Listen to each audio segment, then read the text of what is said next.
ঋতব্রত বন্দ্যোপাধ্যায়কে রাজ্য কমিটি থেকে অপসারণের সিদ্ধান্ত নিল সিপিএম। সূত্রের খবর, মঙ্গলবার দলের রাজ্য সম্পাদক মণ্ডলীর বৈঠকে এই সিদ্ধান্ত নেওয়া হয়েছে। ব্যক্তিগত জীবনযাত্রা নিয়ে প্রশ্ন সহ ঋতব্রতর বিরুদ্ধে একাধিক অভিযোগ জমা পড়েছিল। সেগুলি খতিয়ে দেখতে 3 সদস্যের কমিশন গড়ে সিপিএম। তাতে ছিলেন মোহাম্মদ সেলিম, মদন ঘোষ, মৃদুল দে। সম্প্রতি এই কমিশন তাদের তদন্ত রিপোর্ট জমা দেয়। সূত্রের খবর, তাতে বলা হয় ঋতব্রত বন্দ্যোপাধ্যায়ের বিরুদ্ধে ওঠা অভিযোগের সত্যতা আছে। কমিশনের রিপোর্ট নিয়ে দিন সিপিএম এর রাজ্য সম্পাদক মণ্ডলীর বৈঠকে আলোচনা হয়।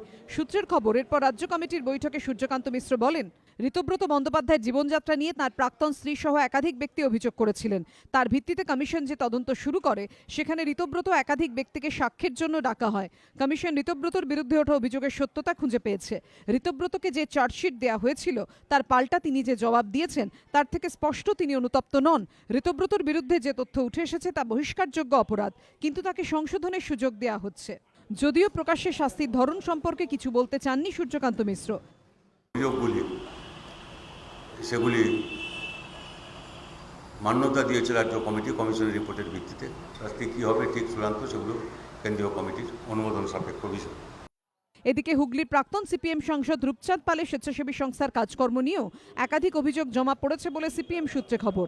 এর ভিত্তিতে তাকে চার্জশিট দেওয়া হয়েছে। বিষয়টি খতিয়ে দেখার পর এই বিষয়ে চূড়ান্ত সিদ্ধান্ত নেওয়া হবে। বিতনু চট্টোপাধ্যায় ও দীপক ঘোষের রিপোর্ট, এবিপি আনন্দ, কলকাতা।